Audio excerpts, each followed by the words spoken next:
Okay, picture this. Somewhere at the Fed on a wall somewhere where they could all see it, they're all looking at it, is a chart of oil that they're all looking at. And it just spiked.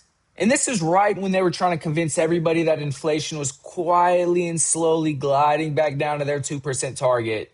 And now you've got this problem going on where the US and Israel are striking Iran and tankers are getting harassed out around the Strait of Hormuz and crude over $70 per barrel, with calls for it to even go to this range of $90 to $100 if things really broke through. And it really complicated this June Fed meeting because that's where we had hope at the end of the tunnel for some type of cut. And I'll tell you right now, maybe not. So I'm sure you've heard by now. Over the weekend, the U.S. and Israeli forces hit Iran. Iran, in turn, hit targets across multiple countries. So there's a lot being impacted by this problem going on, and even attacked commercial vessels around the Strait of Hormuz, plus even some of these Saudi refining infrastructure. Now, let's think about what we're working with right now. So there's roughly 20% of global oil flows running through the Strait of Hormuz. Iran itself produces about 3.3 million barrels per day, with China buying over 80% of its exports.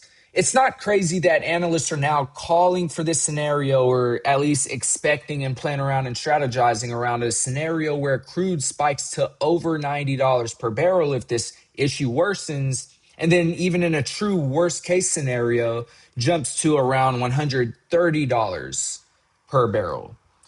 So, what this means overall is we're going to look at this from a Fed's point of view, and this just complicated the Fed's life, if you think about it. Economists will tell you, yeah, oil, if it spikes, it'll only be for a few weeks and then it fades away. And if anything, it adds just a few tenths to the headline inflation and not so much to core at all.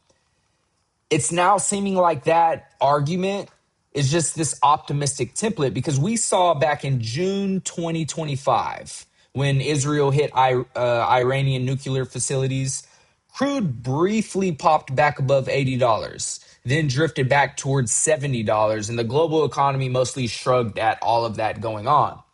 The problem now, though, is the backdrop. You got core PCE that's already expected to reaccelerate for January to around this range of 3.1 to 3.2% year over year. So that's drifting away from the Fed's target of 2%, sticky around this 3% range. We just had PPI, producer prices, wholesale inflation data come out, and that surprised to the upside with headline PPI up 0.5% month over month. Look at core, that was up 0.3%, 3.4% year over year. Services margin, and especially businesses and professional services, are still showing very firm. And that's feeding into the Fed's preferred inflation gauge with hotter January PCE print likely landing just days before the March meeting. And now then we need to layer in oil. Even if the direct impact on US CPI is only just a few tenths, you still got higher headline inflation prints mid-year, which people react to the headline prints. Upward drift in inflation expectations if gas prices then jump. And then what will that end up being? An excuse for the Fed to delay cuts when they were already nervous about being stuck around 3%, which this causes more of an issue of that happening. So as far as this April meeting, it's looking like, if we were to go look real quick, it's not looking like we got any chance of any cut going on there. We were hoping for June. And even then, the June meeting where this new Fed chair is expected to come in, that's just at 53.5 now of them keeping the same. Before this 25 basis point and this 50 basis point and this 75 basis point, all of these added up together equaled more than this scenario playing out. And now that is not the case no more. So now they're widely expecting to cut. I'm sure it's going to keep on moving around, but June was the real maybe they'll start meeting. And as of now, these June cuts, it's likely looking like it's off the table. And it's probably going to price in another pause, and especially if we end up actually seeing PCE prove to be sticky towards this 3% figure and oil holding towards $80 to $90 range into late spring. And if Powell's term as chair ends May 15th, 2026, he can still stay on the board, but as far as his chair role, that will then turn over. And what we're looking at right now is this likely nominee. Trump already appointed him. It has to be confirmed by the Senate, but it hasn't yet, and that is for Kevin Warsh. And what we know about this guy is he's perceived as this inflation hawk, but he does support cutting rates as long as he's able to tighten or shrink the Fed's balance sheet. But we got a problem. The Senate is taking forever to approve this guy. And you got a Republican Senator, Tom Tillis, who is blocking the Fed nominations over the Department of Justice probe into Powell and Jerome Powell's investigation. And Democrats on the banking committee are also pushing to the delay until the probe, until probes into Powell and Lisa Cook are resolved. And about that, the Trump administration hasn't even submitted any of the formal paperwork to the Senate yet, despite announcing Warsh on January 30th. So you've got this potential, I view it as this too, unconfirmed incoming chair. You never know. Trump could taco out of Warsh and nominate somebody else in the meantime. But you also got Powell, whose term clocks out in mid-May, and a June meeting that might be the first one under a new Fed chair or just under acting leadership, right as oil and core inflation are both acting up. And even if this Fed chair wants to come in and cut rates, you got to get all of the other Fed voting members on board to support that. And in this environment, what's the least risky choice for the Fed to make? It would be for them to decide to not do anything. Don't move rates. Hold rates steady, say they're data dependent, blame energy and tariffs for noisy inflation, and they just kind of want to wade through the storm cloud. We'll keep on getting these analogies from the Fed speakers. It's driving through fog and how you don't slam on the brakes, but you don't slam on the gas either. You just kind of go with the flow. I feel like I've read that like 30 times by now. But that's what it's looking like. And even before this oil spike, this pipeline of price pressure was already kind of forming and the cracks showing for that. So if we go look at some of the data we got out today, so we got some manufacturing PMI data, and what we ended up seeing for the S&P Global Manufacturing PMI is for February, we seen an increase to 51.6 on the PMI. That's mild expansion, but it is the slowest in 7 months. As far as new orders, those were up, but it was barely up. Exports fell to, for the 8th straight month with tariffs hammering demand. And especially to Canada, that was interesting. Then input costs, those are still historically elevated, driven largely by tariffs and metals. You got selling prices rising, but at the slowest pace in 14 months because competition is limiting pass-through. So bottom line here, costs are up, pricing pressure is capped, and these margins are being squeezed. And that's already a really tense setup. Either margins take the hit or these companies try to push prices higher later again this year, which that's an inflationary force. Then we'll go look at the ISM survey. The ISM manufacturing PMI.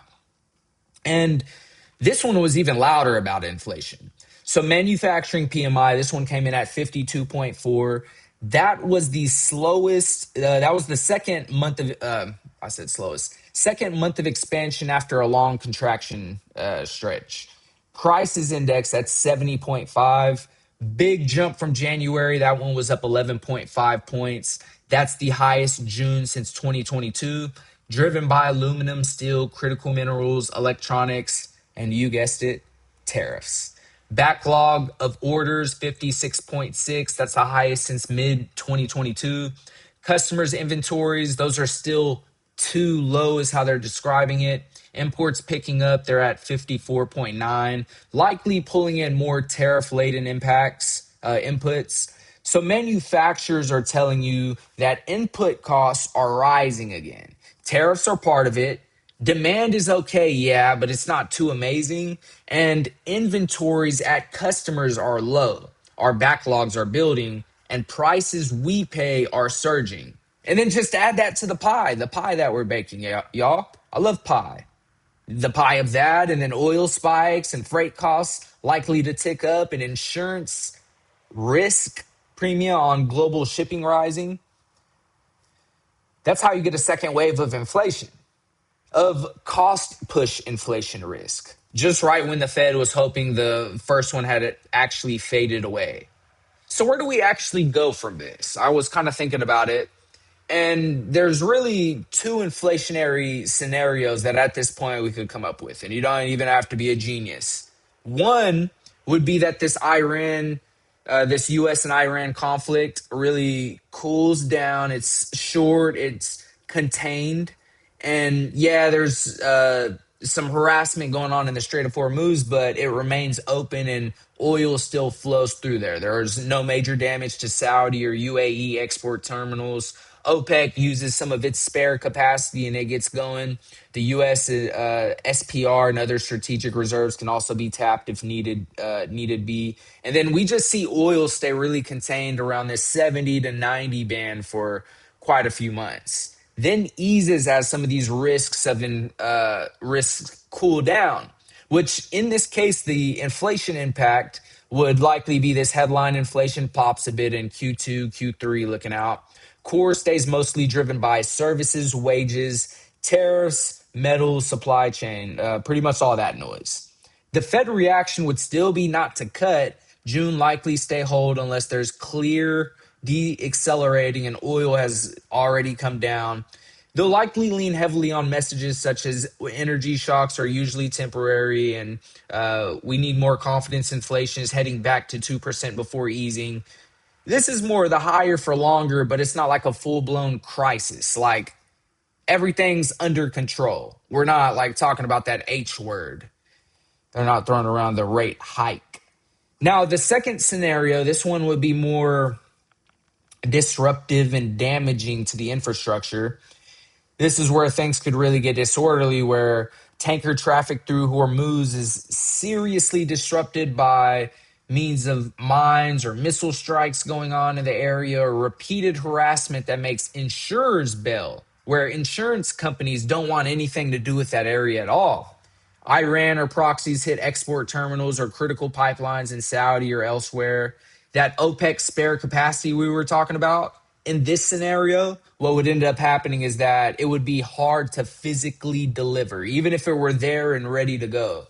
So then we could possibly see oil spike to over $100 to even maybe 130 worst case scenario, which the inflation impact there would be gasoline, diesel, jet fuel costs. All of those just rip higher, everybody. Then transportation, freight costs, those jump as well. Some categories that have been disinflating, like goods and shipping heavy items, we may see inflation begin re-flaring up in there. So it's pretty much a mayday, mayday. We got a problem coming directly from the pilot in that case, where businesses are already dealing with these tariffs and metal inflation and PMI ISM cost pressure. Now get energy layered on top of that. So the Fed in that world, in this worser scenario of the two, they cannot credibly cut rates. Like it would be dang near silly to even talk about cutting rates in a scenario where energy and inflation shock to the upside, unless at least the labor market is just completely falling apart. And if that's the case, it would be a complete mess out there. Now, even if they don't hike in this scenario, the threat of hikes comes back into the narrative. We've already talked about how they adjusted some of the language in the prior statement, and look how that impacted markets when that came out. And it just said some, like it didn't say several, it just said some. So that could have been two people, three people. So imagine this scenario, how it impacts the language to it. And that alone would tighten financial conditions. Right now, though, markets are still pricing in something closer to one, that scenario number one we talked about, which would be the better scenario. Hopefully it's short. Hopefully it's contained. Hopefully nothing comes out of it. A lot of people don't need to die because of all of this going on. And, you know, we'd prefer happiness out there. But anyways, the disruption of risk has clearly tilted in the more inflationary direction. Even with all of this, there are still two big swing factors for how much this oil tariff shock really bites into inflation. So we got some upcoming labor market numbers coming this week. We'll get some of the private payrolls from ADP. We'll get some that Challenger report. Layoff announcements here pretty soon. The BLS February jobs report is coming out Friday. And what we'll be watching is for whether these payrolls stay steady. So looking back in January, they completely beat. Like it was a more than double expectations beat. And we're wondering if we're going to see that continue the trend or if it stays pretty positive or if it's super volatile and up and down within these two reports. How does unemployment hold? Does it hold near current levels or does it move? Does it drop? Does it increase? Jobless claims, those probably won't move too much. That's more of like a shock indicator. And then, I mean, as far as if the payroll stays steady and unemployment holds at near levels and jobless claims don't spike, that emergency alarm pretty much, then the Fed they have zero urgency to rescue the labor market if the labor market's just fine. And it makes it way easier for them to say, we can wait.